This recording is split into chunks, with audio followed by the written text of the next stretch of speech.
El corazón nuevo. Un sermón predicado la mañana del domingo 5 de septiembre de 1858 por Charles Spurgeon. Os daré corazón nuevo y pondré espíritu nuevo dentro de vosotros, y quitaré de vuestra carne el corazón de piedra y os daré un corazón de carne. Ezequiel 36, versículo 26. He aquí un portento del amor divino. Cuando Dios hace a sus criaturas, lo que hace es bueno en gran manera. Si esas criaturas caen de la condición en que las creó, el Señor permite como regla que soporten la pena correspondiente a su transgresión, dejándolas que permanezcan en el lugar al que cayeron. Pero Dios hace aquí una excepción. El hombre caído, creado puro y santo por su Hacedor, se rebeló voluntaria y depravadamente en contra del Altísimo y perdió su primer estado. Pero he aquí, Él experimenta una nueva creación por medio del poder del Espíritu Santo de Dios. Contemplen este prodigio y maravíllense. ¿Qué es el hombre comparado con un ángel? ¿Acaso no es un ser pequeño e insignificante? Y a los ángeles que no guardaron su dignidad, sino que abandonaron su propia morada, los ha guardado bajo oscuridad en prisiones eternas para el juicio del gran día. Dios no tuvo misericordia de ellos, los hizo puros y santos, y debían permanecer así, pero como se rebelaron voluntariamente, los abatió de sus resplandecientes asientos para siempre, y sin hacerles ninguna promesa de misericordia, los encadenó fuertemente con los grillos del destino, para que sufran en el tormento eterno. Pero asómbrense, oh cielos, el Dios que destruyó a los ángeles se inclina desde su altísimo trono en la gloria para hablarle al hombre, su criatura, y le dice esto: Ahora tú has caído de mi gracia, al igual que los ángeles. Te has descarriado gravemente y te has apartado de mis caminos. Pero he aquí, yo voy a enmendar el daño hecho por tu propia mano. No lo hago por ti, sino por amor de mi nombre. Habiéndote creado una vez, tú atrajiste la ruina sobre ti mismo, pero yo te voy a crear otra vez. Pondré mis manos en la obra una segunda vez. Una vez más, darás vueltas en la rueda del alfarero, y yo te haré a ti un vaso para honra, para hacer notorias las riquezas de mi gloria. Quitaré tu corazón de piedra, y te daré un corazón de carne, te daré un corazón nuevo, y pondré espíritu nuevo dentro de ti. ¿Acaso no es un portento de la soberanía divina y de la gracia infinita que los poderosos ángeles fueran arrojados al fuego eterno, y que Dios hiciera un pacto con el hombre, estableciendo que lo renovará y lo restaurará? Y ahora, mis queridos amigos, voy a procurar mostrar hoy, en primer lugar, la necesidad de la grandiosa promesa contenida en mi texto, que Dios nos dará un corazón nuevo y un nuevo espíritu. Y después, me esforzaré por mostrar la naturaleza de la grandiosa obra que Dios hace en el alma, cuando cumple esta promesa, y finalmente, haré unos cuantos comentarios personales para todos mis lectores. Primero, en primer lugar, mi trabajo consiste en procurar mostrar la necesidad de esta grandiosa promesa. El cristiano que ha nacido de nuevo y que ha sido iluminado, no necesita que se le enseñe esto. Esta demostración es más bien para la convicción del impío y para el abatimiento de nuestro orgullo carnal. Oh, que el día de hoy, el Espíritu lleno de gracia nos enseñe nuestra depravación y que seamos conducidos en consecuencia a buscar el cumplimiento de esta misericordia, que es verdadera y abundantemente necesaria si vamos a ser salvados. Ustedes notarán que en mi texto, Dios no nos promete que mejorará nuestra naturaleza o que pondrá un remedio o un remiendo en nuestros quebrantados corazones. No, la promesa es que nos dará nuevos corazones y espíritus rectos. La naturaleza es demasiado depravada para ser remendada. No se trata de una casa que necesita de unas cuantas reparaciones por alguna teja caída del techo, por aquí o por allá, o por un pedazo de yeso caído del cielo raso. No, la casa está podrida por completo y los propios cimientos han sido socavados. No hay un solo trozo de madera que no esté carcomido por el comején, desde el techo más alto hasta su más profundo cimiento. Toda la casa se encuentra en mal estado. Hay podredumbre por doquier y está a punto de desplomarse. Dios no intenta repararla.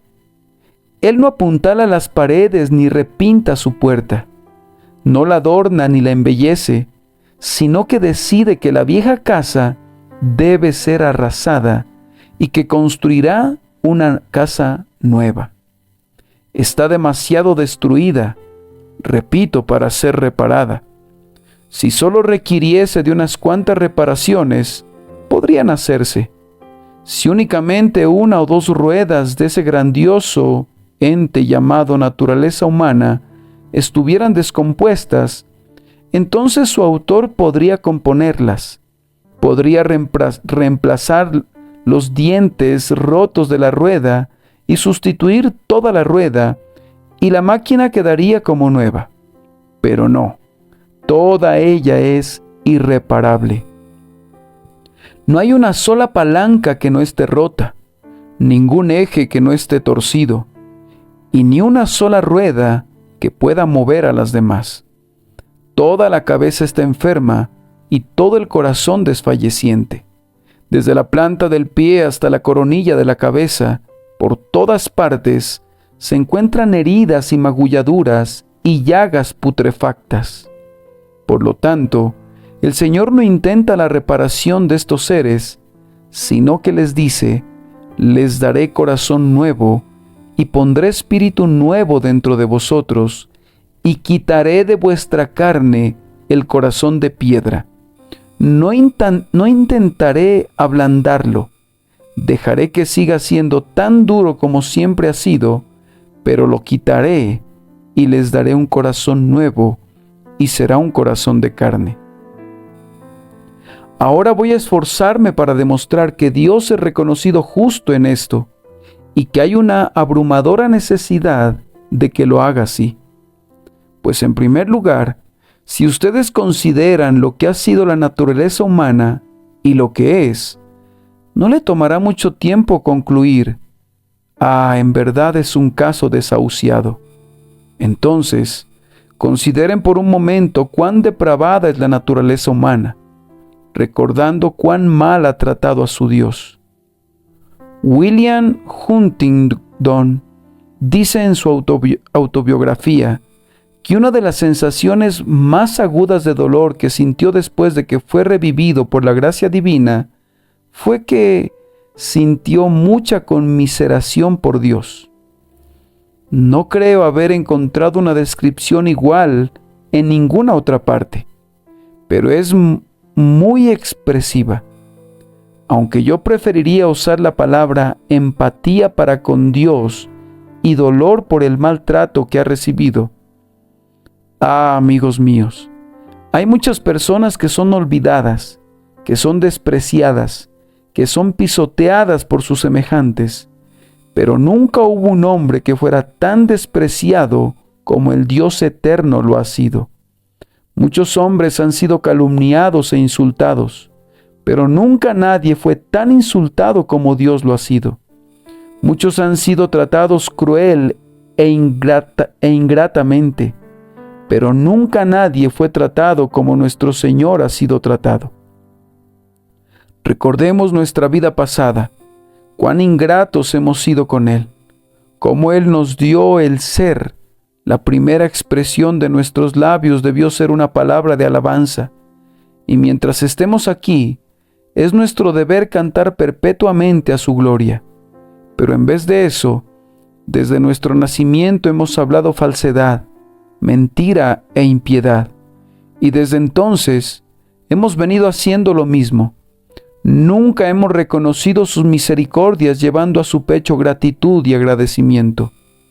Sus beneficios se quedan en el olvido, sin que reciban ningún aleluya de reconocimiento por causa de nuestra desidia para con el Altísimo, que nos persuade que se ha olvidado enteramente de nosotros, por lo que también procuramos olvidarlo a Él. Tan pocas veces pensamos en Él, que uno podría imaginar que no nos ha dado nunca un motivo para pensar en Él. Addison dijo: cuando todas tus misericordias, oh mi Dios, son inspeccionadas por mi alma resucitada, arrobado en esa visión quedo absorto en el asombro, en el amor y en la alabanza. Pero creo que si miramos nuestro pasado con el ojo de la penitencia, quedaremos sumidos en el asombro, en la vergüenza y el dolor, pues nuestro clamor será: ¿cómo pude haber maltratado a un amigo tan bueno? He tenido un benefactor lleno de gracia, y he sido muy malagradecido con él. He tenido un padre muy devoto, pero nunca le he dado un abrazo. ¿Cómo es posible que no le haya dado un beso en señal de mi gratitud afectuosa? ¿Cómo es posible que no haya estudiado la forma de hacerle saber que estaba consciente de su bondad y que sentía en mi pecho un agradecido reconocimiento por su amor? Pero aún, no solamente hemos sido olvidadizos en cuanto a Él, sino que nos hemos rebelado en su contra. Hemos arremetido contra el Altísimo. Odiamos cualquier cosa relacionada con Dios. Hemos despreciado a su pueblo. Lo hemos llamado mojigato, hipócrita y metodista. Hemos menospreciado su día de reposo. Él lo apartó para nuestro bien, y tomamos ese día para dedicarlo a nuestro propio placer y a nuestras propias actividades, en vez de consagrarlo a Él. Él nos dio un libro en señal de amor, y quiere que lo leamos, pues está lleno de amor a nosotros, pero lo hemos mantenido cerrado permanentemente, de tal forma que hasta las arañas han tejido sus nidos en sus hojas. Él abrió una casa de oración y nos ha ordenado que asistamos, pues allí Él se encontraría con nosotros y hablaría con nosotros desde el propiciatorio. Pero a menudo hemos preferido el teatro a la casa de Dios y preferimos escuchar cualquier otro sonido a la voz que nos habla desde el cielo. Ah, amigos míos, repito que nunca ha habido un hombre, inclusive entre los peores hombres, que haya sido tan maltratado por sus compañeros como Dios ha sido maltratado por el hombre, y sin embargo, mientras los hombres le maltratan, Él ha continuado bendiciéndoles. Él sopla en su nariz aliento de vida, incluso cuando el hombre está maldiciéndole. Él le da su alimento, mientras el hombre gasta el vigor de su cuerpo en una guerra en contra del Altísimo. Y en el propio día de guardar, cuando quebranta su mandamiento y gasta el día en sus propias lascivias, es Él quien da luz a nuestros ojos, aire a nuestros pulmones y fortaleza a nuestros nervios y músculos. Él los ha estado bendiciendo incluso cuando ustedes le han estado maldiciendo. Oh, es una gran misericordia que Él sea Dios y no cambie, pues de lo contrario, nosotros, hijos de Jacob, habríamos sido consumidos desde hace mucho tiempo y con toda justicia. Pueden imaginar, si quieren, a una pobre criatura agonizando en una zanja. Yo espero que esto no ocurra en nuestro país, pero tal cosa podría ocurrir de la misma manera que un hombre que había sido rico, súbitamente se volvió pobre y todos sus amigos le abandonaron. Él les pidió pan, pero nadie quiso ayudarle hasta que por fin, sin ningún harapo que le cubriera, su pobre cuerpo perdió su vida en una zanja. Esto, creo yo, es el colmo de la desidia humana para con sus semejantes. Pero Jesucristo, el Hijo de Dios, fue tratado peor que esto. Habría sido 1000 veces más caritativo para él si le hubieran dejado morir abandonado en una zanja, pero eso habría sido demasiado bueno para la naturaleza humana. Él debía conocer lo peor, y por eso Dios permitió que la naturaleza humana tomara a Cristo y lo clavara en el madero. Él permitió que la naturaleza humana estuviera frente a él y se burlara de su sed y le ofreciera vinagre, y le vituperara y le escarneciera en el colmo de sus agonías. Permitió a la naturaleza humana que lo convirtiera en su burla y su desprecio, y que se quedara mirando con ojos lascivos y crueles su cuerpo desguarnecido y desnudo. ¡Oh, qué vergüenza para la humanidad! Nunca criatura alguna pudo haber sido peor que el hombre. Las mismas bestias son mejores que el hombre, pues el hombre tiene todos los peores atributos de las bestias, pero carece de sus mejores atributos.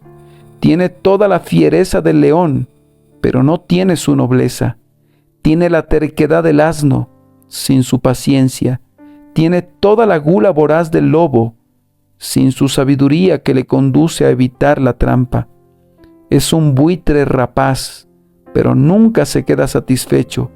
Es asimismo una serpiente con veneno de aspides bajo su lengua, pero que escupe su veneno tanto a corta como a larga distancia.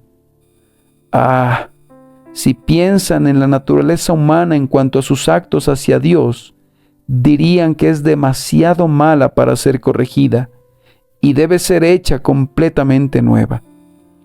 Además, hay otro aspecto en el que podemos ver la pecaminosidad de la naturaleza humana: su orgullo. Esa es la peor característica del hombre, que sea tan orgulloso. Amados, el orgullo está entrelazado en toda la trama y la urdidumbre de nuestra naturaleza, y solo podremos deshacernos de él cuando estemos envueltos en nuestra mortaja. Es sorprendente que cuando oramos y procuramos usar expresiones de humildad, el orgullo nos traiciona. Hace muy poco tiempo, estando de rodillas, me descubrí usando expresiones como esta: «Oh Señor, me duelo delante de ti por haber sido alguna vez tan gran pecador como he sido. Oh, que me haya revelado y sublevado como lo he hecho». Aquí hay orgullo, pues ¿quién soy yo? ¿Qué había de sorprendente en ello? Yo debía saber que era tan pecador que no era sorprendente que me descarriara. Lo sorprendente es que no haya sido peor, y en eso el crédito es de Dios, no mío. Así que cuando tratamos de ser humildes, podemos estar apresurándonos insensatamente a los brazos del orgullo. ¿Qué cosa tan extraña es ver a un ser depravado, pecador y culpable que esté orgulloso de su moralidad? Y sin embargo, eso es algo que podemos ver cada día. El hombre, cuando es un enemigo de Dios, está orgulloso de su honestidad. Aunque le esté robando a Dios, está orgulloso de su castidad. Y sin embargo, si conociera sus propios pensamientos, descubriría que están llenos de lascivia e inmundicia. Está orgulloso del elogio de sus semejantes, cuando él mismo sabe que tiene el remordimiento de su propia conciencia y la reconvención del Dios Todopoderoso. Pensar que un hombre pueda ser orgulloso cuando no tiene ningún motivo para ser orgulloso es extraño y extravagante. Una masa de barro, viva, animada, manchada e inmunda, un infierno viviente, y sin embargo, orgullosa de sí misma. Yo, un hijo depravado de aquel que robó en el antiguo huerto de su Señor, y que se descarrió, y que no quiso obedecer, de uno que cambió todas sus posesiones por el soborno despreciable de una manzana, y sin embargo, que esté orgulloso de mi linaje.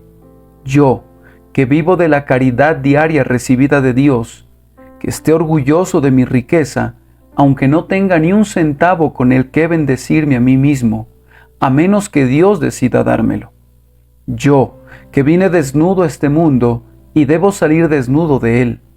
Yo, orgulloso de mis riquezas, qué cosa tan extraña.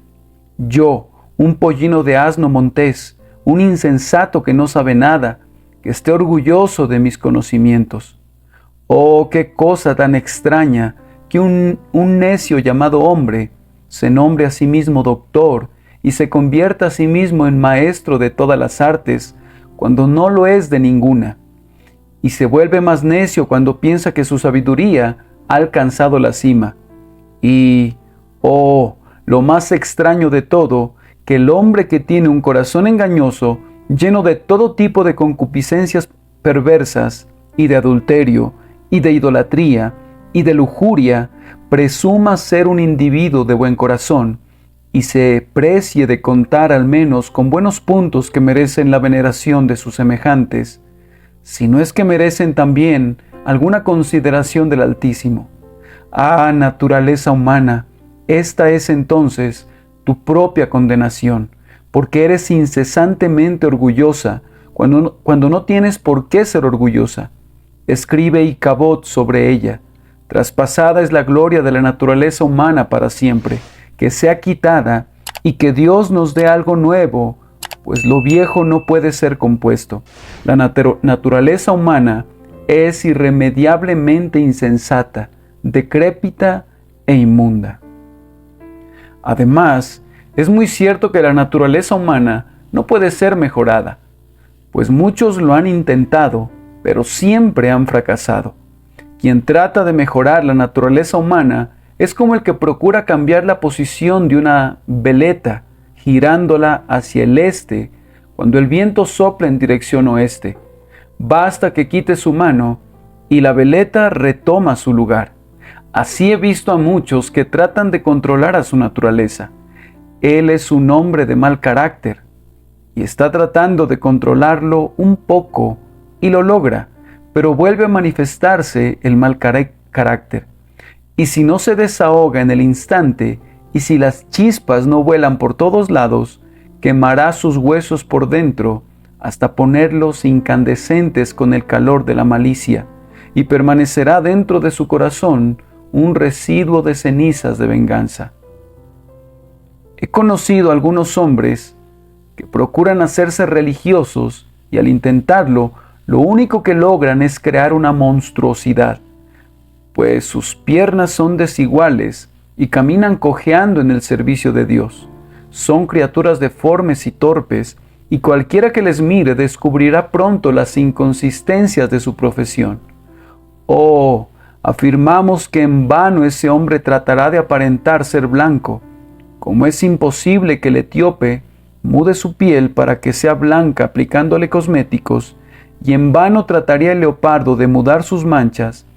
Igualmente es imposible que este hombre imagine que puede ocultar la depravación de su naturaleza por medio de algunos esfuerzos religiosos. Ah, yo procuré mejorarme a mí mismo durante mucho tiempo, sin obtener buenos resultados.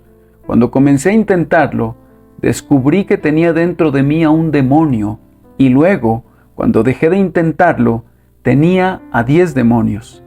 En vez de volverme mejor, me volví peor. Ya tenía al diablo de la justicia propia, de la confianza en mí mismo, del orgullo y muchos otros que vinieron y me convirtieron en su hogar. Mientras estaba ocupado barriendo mi casa y arreglándola, he aquí que el diablo del que buscaba deshacerme y que se había ido por una corta temporada, volvió y trajo consigo otros 7 espíritus más perversos que él, y entraron y habitaron en mí. Ah, pueden intentar reformarse, queridos amigos, pero descubrirán que no podrán lograrlo. Y recuerden que aunque pudieran, no sería la obra que Dios requiere. Él no acepta la reforma. Él quiere una regeneración. Él quiere un corazón nuevo y no un corazón que solo haya tenido una pequeña mejoría.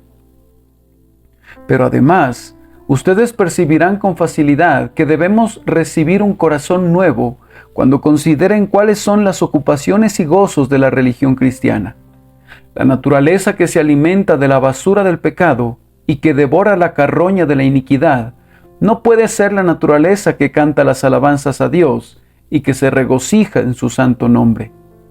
¿Acaso esperan que aquel cuervo que se alimenta de la comida más repugnante tendrá toda la buena índole de la paloma y que podrá jugar con la muchacha en su aposento? No, a menos que conviertan al cuervo en paloma, pues mientras siga siendo un cuervo, sus viejas inclinaciones permanecerán en él y será incapaz de hacer algo por encima de su naturaleza de cuervo. Ustedes han visto al buitre atracarse con la carne más podrida hasta quedar harto. ¿Y acaso esperan ver luego al buitre posando en el ramaje cantando las alabanzas de Dios con su torpe chillido y con el graznido de su garganta? ¿Y acaso imaginan que le verán alimentándose de grano limpio, como cualquier ave de corral, a menos que su carácter y su disposición cambien enteramente? Imposible. ¿Pueden imaginar que el león se eche junto al buey y que coma paja como el novillo mientras siga siendo un león? Podrán vestir al león con una piel de oveja, pero no lo convertirán en oveja a menos que lo despojen de su naturaleza de león. Pueden tratar de hacer algo mejor al león tanto como quisieran. El mismo Vandenburg, si hubiera logrado mejorar a sus leones durante 1000 años, no habría podido convertirlos en ovejas. Y podrán tratar de cambiar al cuervo o al buitre tanto como quieran, pero no podrán convertirlos en paloma. Debe haber un cambio total de carácter.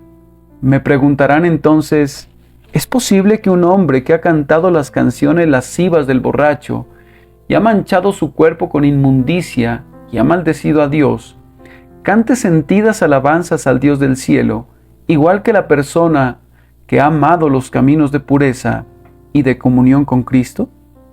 Respondo, no, nunca, a menos que su naturaleza sea cambiada enteramente. Pues si su naturaleza sigue siendo lo que es, no importa cuánto intente cambiarla, no obtendrá ningún resultado positivo. En tanto que su corazón sea lo que es, nunca podrá gozar de los elevados deleites de la naturaleza espiritual del Hijo de Dios. Por tanto, amados, ciertamente debe implantarse en nosotros una nueva naturaleza. Voy a agregar algo más, para concluir con este punto. Dios aborrece la naturaleza depravada y por tanto debe ser quitada antes de que podamos ser aceptos en Él. Dios no odia tanto nuestro pecado como odia nuestra pecaminosidad. No es el desbordamiento de la fuente, es el pozo mismo. No es la flecha arrojada por el arco de nuestra depravación, es el propio brazo que sostiene el arco del pecado y el motivo que dispara la flecha contra Dios. El Señor está airado no solo contra nuestros actos manifiestos, sino contra la naturaleza que dicta esos actos. Dios no es miope y no solo mira la superficie, Él mira el origen y la fuente. Él dice, en vano será que traten de alcanzar buenos frutos si el árbol sigue siendo malo. En vano será que procuren limpiar el agua, en tanto que la fuente misma permanezca contaminada. Dios está irado con el corazón del hombre. Él odia la naturaleza depravada del hombre y la quitará y la limpiará a fondo antes de que admita al hombre a la comunión con Él, a la dulce comunión del paraíso. Hay, por tanto, una necesidad de una naturaleza nueva y debemos recibirla, pues de lo contrario, nunca podremos ver su rostro con aceptación. Segundo, y ahora tendré la gozosa responsabilidad de mostrarles, en segundo lugar, la naturaleza de este gran cambio que el Espíritu Santo obra en nosotros. Y doy inicio haciendo la observación que es una obra divina de principio a fin. Dar al hombre un corazón nuevo y un espíritu nuevo es obra de Dios y únicamente de Dios. El arminianismo se desploma cuando llegamos a este punto. Nada funciona aquí, excepto la vieja verdad que los hombres llaman calvinismo. La salvación es solo de Jehová. Esta verdad soporta la prueba de las edades y no podrá ser conmovida nunca, porque es la verdad inmutable del Dios vivo. Y a lo largo de todo el camino de la salvación, tenemos que aprender esta verdad, pero especialmente cuando nos encontramos aquí, en este punto particular e indispensable de la salvación: la implantación de un nuevo corazón en nosotros. Esa debe ser la obra de Dios. El hombre tal vez pueda reformarse a sí mismo, pero ¿cómo se puede dar a sí mismo un nuevo corazón? No necesito abundar en este pensamiento, pues comprenderán al instante que la misma naturaleza del cambio y los términos en que ese cambio es mencionado aquí lo ponen fuera del alcance del hombre. ¿Cómo puede el hombre ponerse un nuevo corazón, ya que siendo el corazón el poder motor de toda la vida, debe ejercitarse a sí mismo antes de que pueda hacer alguna otra cosa? Pero, ¿cómo pueden los esfuerzos de un viejo corazón producir un nuevo corazón? ¿Pueden imaginar por un momento un árbol con un corazón podrido, que por su propia energía vital se dé un joven corazón nuevo? No se puede suponer tal cosa. Si su corazón estuviera bien originalmente y los defectos estuvieran localizados en alguna rama del árbol, pueden concebir que el árbol, por medio del poder vital de la savia dentro de su corazón, rectifique el problema.